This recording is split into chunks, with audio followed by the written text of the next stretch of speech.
Hi, I'm Tony Temple, arcadeblogger.com.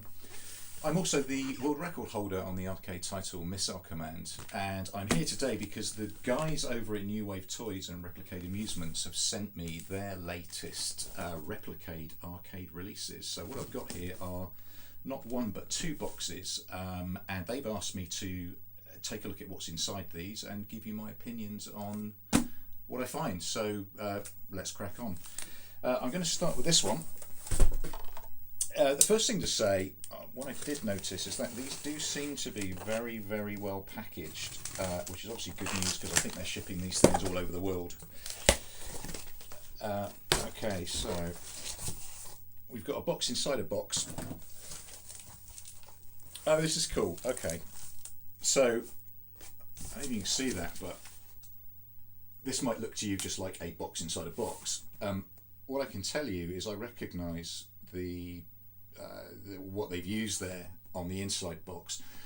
That is a reproduction of the actual boxes that Atari would have shipped an original Missile Command machine in. I've seen photos of that, so that's very cool.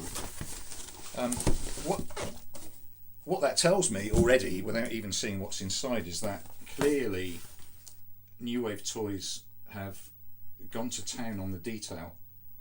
Yeah, I think that's very cool. Okay, so let's see what we've got in here. Alright, so inside the outer box you've got the actual product box. It says this is a limited edition, it's 11.3 inches tall and it's a play scale arcade machine. Very good quality printing. You've got reproduction of the side art on both sides. There's the front of the cab. It's an interesting bit of detail. That logo there is actually from the sit-down cockpit version of Missile Command, so that's a nice nod to the heritage of the game. So we're going to open up the box, see what's inside. I love all this artwork, and you can see all over the box they've reproduced the original artwork from the side of the cabinet. And there's also just a nice little nods to, this is the design used on the original control panel of the game. So what have we got here? Okay, so first thing to say, this is very well packaged. These are going to arrive to you safe and sound. This is good quality foam. We've got a charging cable, which I assume is going to be used to charge the actual cabinet itself. We've got an instruction book here, I would imagine. Oh, and this is nice. So I think New Wave Toys do this with every one of their releases. You've got these little tiny mini coins that you can use when you're going to display this cabinet on your shelf or whatever. That's really nice. So, and here's the meat on the bone. So this is the actual cabinet. Oh wow, okay. So the first thing I'd say is there's a really good weight to this. Whilst this is ostensibly a toy, it doesn't feel like it's gonna get damaged anytime soon. Oh wow, cool. Yeah, this is great. So it's very solidly built for sure. The side art is absolutely perfect. That's a definite 1-1 reproduction. You've got a coin door here, which does open up with lights for the coin door inserts, which is very cool.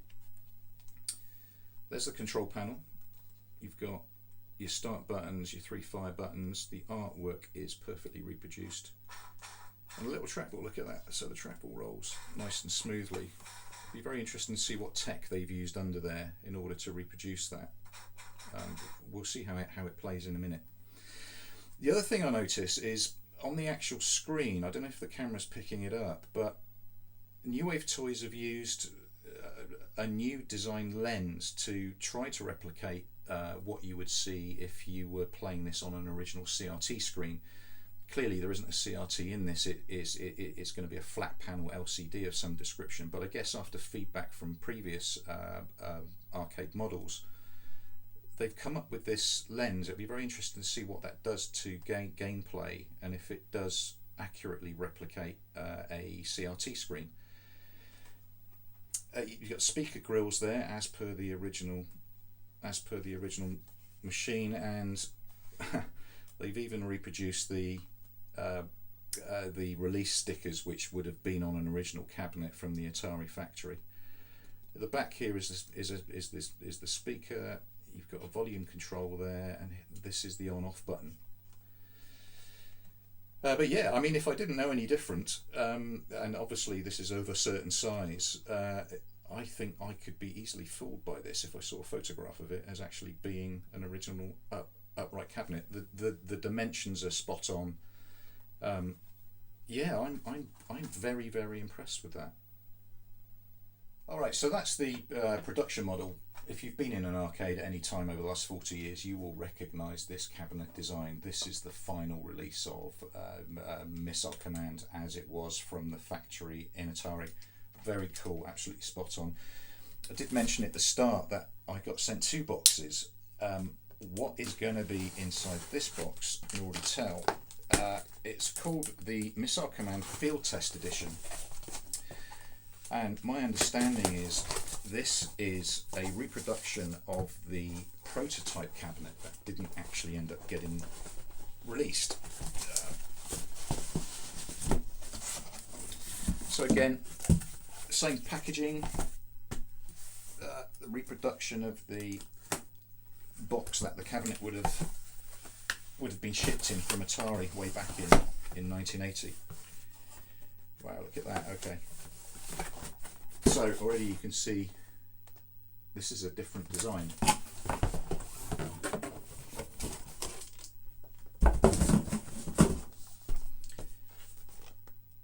So yeah, very similar aesthetic. This cabinet is slightly taller on account of this huge marquee, which I'll talk about in a minute. And again, a nice nod to the cockpit version of Missile Command. That's the artwork from the rear screen of the cockpit game. Let me get this one open and we'll look at it in a bit more detail. More artwork there from the cockpit machine. Nice that they've included that. Again, same as the other. We've got a charging cable, good quality phone. We've got our instruction manual and coins.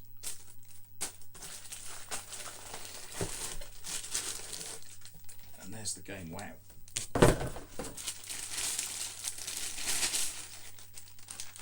Holy moly, look at that. Okay. Wow. So the detail on this thing is incredible. Just a bit of backstory. So this was the original design of the cabinet, and you'll notice some distinct differences. The really clear and obvious difference is the huge marquee on the Field Test Edition in green here. So this cabinet design is what they came up with originally, and the intention of this was not just a pretty looking thing. This had status lights on it, which were programmed and designed to give you an update on the status of your game. But what they found after putting it out to field test was that players were getting confused and lost in their game. So the intention was for you to look here to see the status of your game, and then look here to actually play the game. Much like driving a car. If you're driving a car down a road and you turn around and look over your shoulder, it's not a great idea to do that for any length of time. So the feedback was this was confusing. It didn't help gameplay, and so they went back to the drawing board, and the decision was made quite simply to just chop the whole thing off, because it just wasn't required after that player feedback, and so that's what happened. But very, very cool that they've redesigned this. There are a few more subtle differences.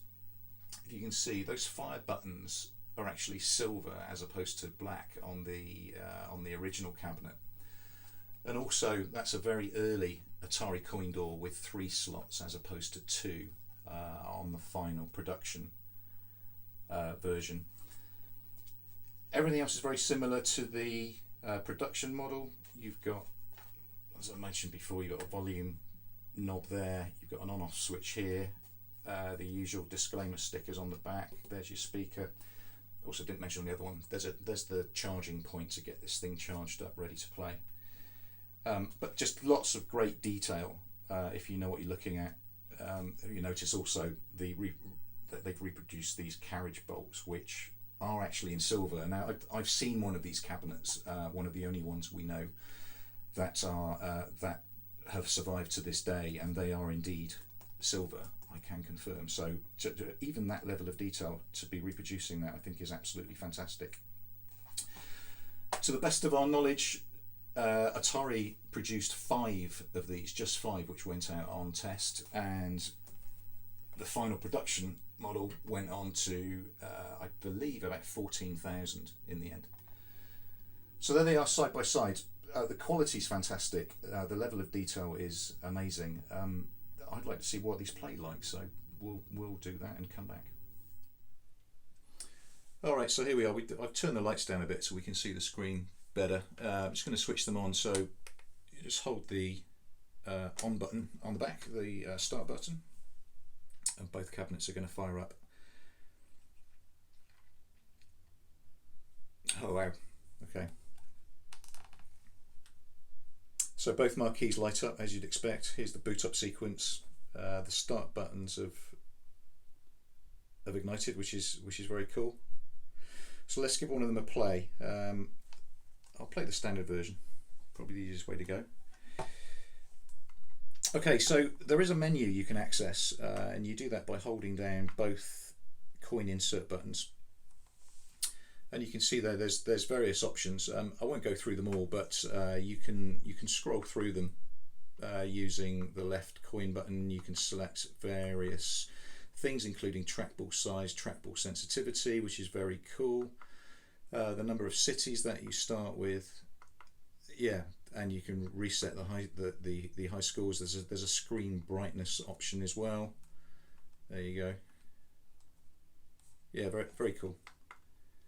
And press the right coin button to exit. So to insert a coin, if my memory serves correct, I think you press the left. Yeah, the left coin insert button. You can see a credit's gone in. Okay, here we go. Yeah, trackball's pretty authentic actually. It's moving really well. As I mentioned earlier, I'd love to understand what tech they've used underneath. Okay. Controlling the fire buttons is going to be a bit of a squeeze, which is obviously not the fault of New Wave Toys, it's just the size of the cabinet, but actually it's not too bad. You can get your fingers in there.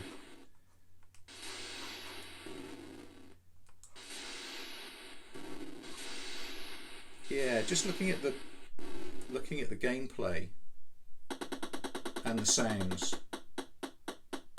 this very clearly is using the original Atari ROM to emulate Missile Command. Yeah, it's completely accurate for what it is. I think you can get a solid game of Missile Command out of this.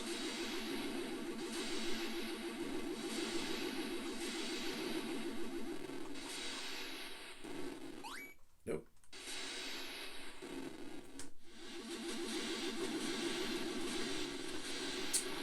You remember I referenced earlier the screen and this lens that New Wave Toys have produced, which is an attempt to reproduce the experience you would get when using a CRT screen. I'm not sure if the camera's picking it up, but it's definitely giving the appearance of the screen being slightly concave as opposed to just flat. And so it's a really nice touch actually, and it actually works really, really well. I hope you can pick that up, but it's having like a sort of magnifying effect on the centre of the screen, which then sort of flattens out as you go to the edges. Yeah, I think that works really, really well. I think they've done a great job there. So some final thoughts. I am deeply impressed with these things. Obviously, as you might have gathered, owning the website arcadeblogger.com, I collect and restore original arcade cabinets, and so I would probably come into these things with a certain amount of skepticism, but I will say these are great. The attention to detail is amazing. I think especially on the field test edition, to even consider releasing this, I think is absolutely fabulous. And clearly an awful lot of research has gone into the amount of detail on this cabinet. So, you know, with the silver fire buttons, the silver carriage bolts, to have reproduced the original marquee, which must have been very, very difficult. I think New Wave have done a great job. The weight of these things as well. So whilst these are ostensibly toys, there's a good heft to them. So they feel like a quality product, and I can't wait to get stuck in. So I'm gonna get onto this evening, set a few scores, maybe share some on my Twitter feed, and see if you guys can get close or probably beat them. I don't know. I want to thank New Wave Toys. Thank you so much for sending me these. It's been an honour to open these up and share them with you. So thanks for joining me, and see you next time.